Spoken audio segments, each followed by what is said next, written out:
Hi guys, welcome to SUDEEPVERSE, and I hope each and every one of you are doing good, and I hope that you people are preparing diligently for the upcoming UPSC Prelims exam.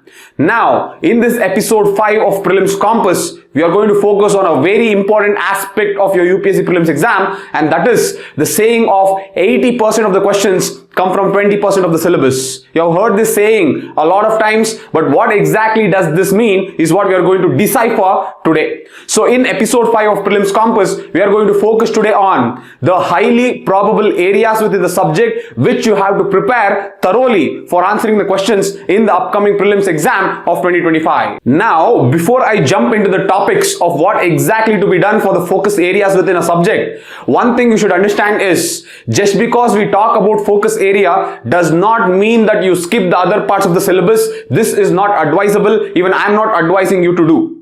Now, there are two ways to prepare for the UPSC Prelims exam, and that is one horizontal and the second is vertical. What is horizontal study and what is vertical study? First, let us cover horizontal study. Horizontal study means you are going to cover all the topics within the syllabus completely. Horizontal study stands on syllabus coverage. You have to make sure that within a subject, if there are 100 topics, you have to cover all the 100 topics without compromising on the quality of your knowledge about those topics. So, horizontal studies mainly stands upon you completing the syllabus of a subject. So if I take every basic subject, you have to have made horizontal studies in all the basic subjects. That means what? You have to cover all the topics of all the subjects thoroughly, and that is what is horizontal studies. Alright, then what is vertical studies? Vertical means depth. So within a subject, you have many topics. Trying to build depth in all the topics within the subject is not advisable, because then it would take several months for you to complete one subject. Then how to build your depth in subject is to first identify the recurring themes or the repetition of topics for a particular subject by analyzing the last 10 years of UPSC paper. By analyzing the last 10 years of UPSC paper, you will understand that every subject will have recurring themes or focus areas or highly probable topics which UPSC keeps asking every year, and on those topics in the subject you have to build depth. Because you have to build depth because the questions that are asked in the UPSC on those topics will be beyond your conventional books, and to answer them you have to do some extra research. You have to sit and give some time to build depth for those topics, and these are what are known as highly probable topics or recurring themes that we will be discussing in this episode 5 of Prelims Campus. So now you have understood what is horizontal studies and what is vertical studies. Before I get into how to do the horizontal and how to do the vertical studies, first let us look at every subject, and within the subject what are the recurring themes or the highly probable topics that UPSC will repeat every year, but for which you have to build the vertical depth. So let us go subject wise, and I will keep showing you on the screen every subject and its vertical depth or the recurring themes. Please make a note of these themes and make sure that you build the vertical depth. We have understood the what, how to do it, we'll understand once we see all the subjects and their recurring themes. So please take a pen and make a note of all the recurring themes. The first subject is the most feared subject that everyone is very much fearful to read, to approach, to write tests. But if you see this properly and if you prepare the vertical depth on these themes, it will help you a lot in your upcoming prelims exam. So let us see the first subject, and that is ancient, medieval and art and culture. As you can see on the screen, the first topic is Indus Valley civilization. The second is Buddhism, the third is Jainism, the fourth is cave architecture, the fifth is temple architecture, the sixth is about Ashoka, seventh is literature and authors, both religious text and secular text across ancient and medieval India. The next is Vijayanagara, very important is Vijayanagara. The next is chronology of kingdoms. This starts from Indus Valley up to the decline of Mughals. Whatever kingdoms have come in North India and South India, all the kingdoms chronology becomes very important. Then the ancient names of capitals of all kingdoms, this comes as match the following. For example, in the previous years, a lot of capitals have come from ancient kingdoms. So make sure that you should know the ancient names. The next is ancient ports. That is again very important. And the last is administration in Delhi Sultanates and Mughals. So these were some of the recurring themes of ancient, medieval and art and culture. You can go back and you can also do the reverse engineering by looking at the last 10 years of question paper of UPSC, and you can see that the recurring themes are these. Now these are the themes where you have to build the vertical depth. Just by reading a standard book will not do. You have to build the vertical depth, and how to do that we will understand once we are done with all the subjects. So this is the first subject. Let us go to the second subject, and that is geography. So now you're looking at the geography recurring themes, and the first topic is Indian places. When I say Indian places, it need not be places in news. Any place in India is important. It can be canyons, it can be waterfalls, it can be rivers, it can be glaciers, it can be any tourist places, it can be any type of mountains, hills, plateaus. So know about Indian places very well. They can ask you about Malwa, they can ask you about Bundelkhand, they can ask you about Satpuras, they can ask you about Western Ghats. Need not be in places in news. They can ask you anything regarding Indian places. Indian places is very important for your prelims exam. At least 3 to 4 questions will come from that. So the first topic is Indian places. The second is Indian rivers. Make sure that you're well versed with Indian rivers and the tributaries, from where to where are they flowing. Again, from their source to destination, you should have a good idea. The next is climatology. Climatology as a topic is very important for prelims. Seasons, world climatic types of condensation, types of precipitation. These are all areas where the questions keep coming. The next is world mapping. Again, world mapping static has become very important. Along with that comes places in news.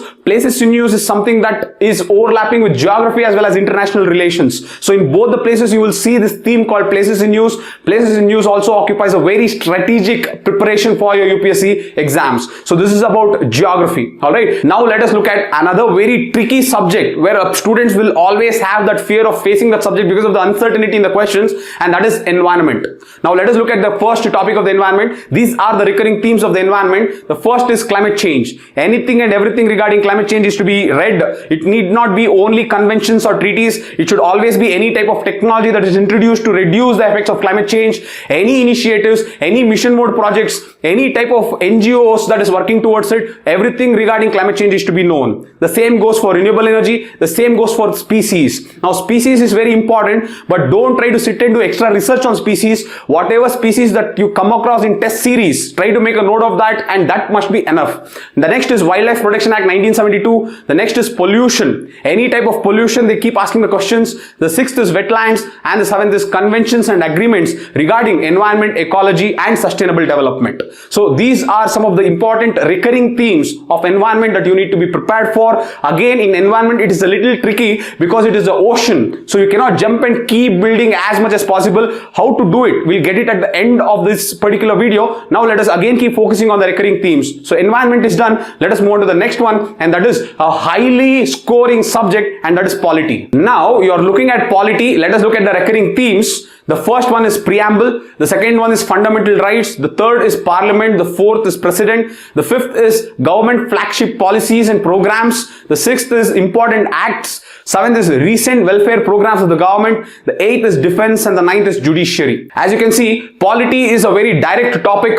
You read the Lakshmikant many number of times, you try to build vertically on those themes that I've told you, then out of 15 questions there are very high probable chance that you will be getting 12 to 13 questions correct. So again, make sure that you work on both horizontal and vertical with respect to polity, and because the subject is very scoring, you should not go wrong in polity. So this is about polity. Let us move to the next, another dicey subject, and that is economy. Now in economy you are looking at the recurring themes, and they are: one, inflation, the second is external sector, the third is financial instruments, the fourth is money market, the fifth is new initiatives by RBI, the sixth is the boxes that have been given in the economic survey of this year, and the seventh is monetary policy of India. I hope that you people got this. Economy will be more application oriented rather than factual, so try to have that conceptual understanding of all the recurring themes. So this is about economy. Let us move to the next and the most another important subject, and that is international relations. Now you are looking at some of the important recurring themes of international relations. The first is places in news. Again, I'm telling you, places in news is something that will overlap in both geography as well as international relations,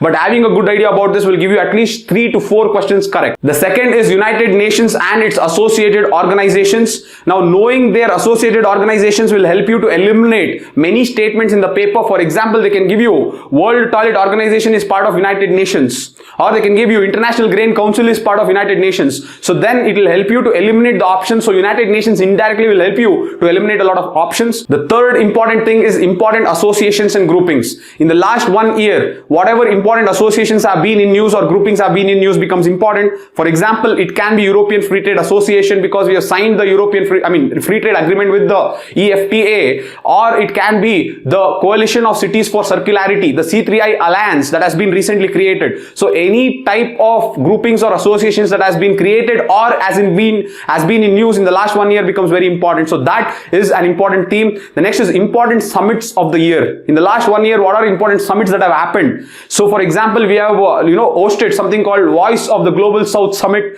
There has been United Nations Summit for the Future. So like this, there are many summits that have happened. So this summits become very, very important. Okay. So I hope you understood the recurring themes of international relations. International relations is very dynamic. So you have to build the depth very carefully because it's an ocean. Don't try to build depth unnecessarily. Make sure that these, important recurring themes are your boundaries within which you will try to build the depth. So this is about international relations. So we have seen international relations. Now let us move on to the next subject that is also as dynamic as international relation, and that is science and technology. Now in science and technology, actually the topics are very interesting if you know how to approach the subject. Now you are looking at the screen and you're seeing the recurring themes of the science and technology, and they are: 1. Recent emerging technology in all the sectors. That is very, very important. They'll always focus on recent emerging technology, not older or something obsolete. The next is 2nd, scientific terms in news. For example, it can be quantum physics, it can be Web 3.0, it can be cryptography, it can be any terms related to cyber security. So that is the second one. The third is artificial intelligence. 100% the questions will come from this. Not only about the well-read terms of artificial intelligence, but something that many people wouldn't have heard, but it is daily in news. Such terms can come in artificial intelligence. For example, transformers is one term in artificial intelligence that many people wouldn't have heard. So they can ask you about transformers in artificial intelligence. So that is one area again the questions can come. The fourth is biotechnology. The fifth is diseases. The sixth is space technology, and the seventh is ISRO and achievements of ISRO. So this becomes very important areas, focus areas of science and technology. And finally we come to the last subject, and that is modern India. Why am I telling that as the last subject is because in the last 2 years the number of questions from modern India has dropped, but that doesn't mean that they can push it back. This time the questions may shoot up from modern India, so please don't neglect. As you are looking at the screen, the first is Council Acts and Government of India Acts. The second is important social reformers. The third is moderates and extremists, especially the important personalities of moderates and extremists. The fourth is Governor Generals. The fifth is revenue system during British administration. The sixth is tribal and peasant revolts, and seventh is anything regarding Mahatma Gandhiji. So these were some of the very important themes, recurring themes of all the subjects. So I hope you have written down all the themes. This becomes very important for you because this is where you have to do your vertical studies. This is where you have to build your depth. Now we understood what is vertical studies, what are horizontal studies. We understood what are the recurring themes in every subject. Now how to go about doing our vertical and horizontal studies. First, let me focus on the horizontal studies. Horizontal studies is simple. You take a standard book, you take the NCERT of that subject, you read it multiple times, as many times as possible.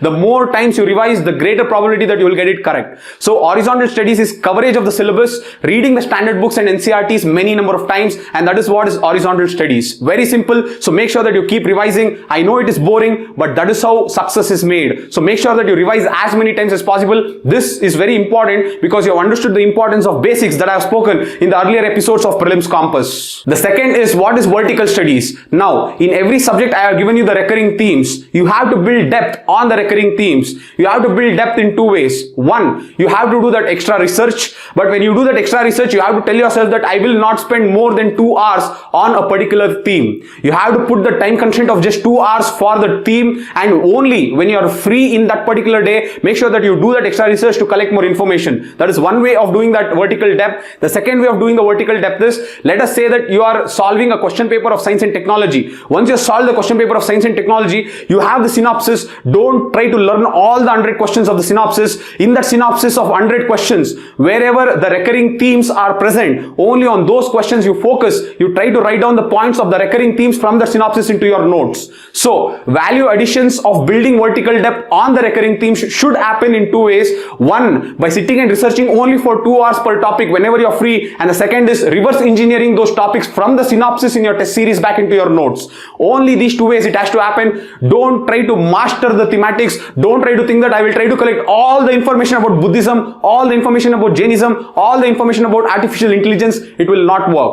Both balancing horizontal studies and vertical studies are very important for your success. So make sure that you balance both. You have to cover the syllabus. You have to build vertical depth in only necessary areas. So this is how you have to do it. So I hope that it was helpful to all of you guys. I hope that this Prelims Campus has helped you to think beyond the books. It has helped you realize the importance of basics. It has helped you develop lines of thought. It has helped you to extract as much potential as possible from the test series, and today it has helped you how to do your horizontal and vertical studies in your UPSC Prelims preparation. So I hope it was helpful, guys. If you liked it, please like, share and subscribe, and please do leave a comment of how Prelims Campus is helping you in your preparation, because that comment will help us as a spark to push more, to bring you more such programs. Thank you so much for all the love and support. We will be coming up with several other episodes that will be more content oriented in the future, but Prelims Campus is one of the most important aspect that no one had thought of that would help people or students beyond books. And I hope you realize that. I hope that you put this into action and you come out with successful colors. I'll see you again in the next episode, guys.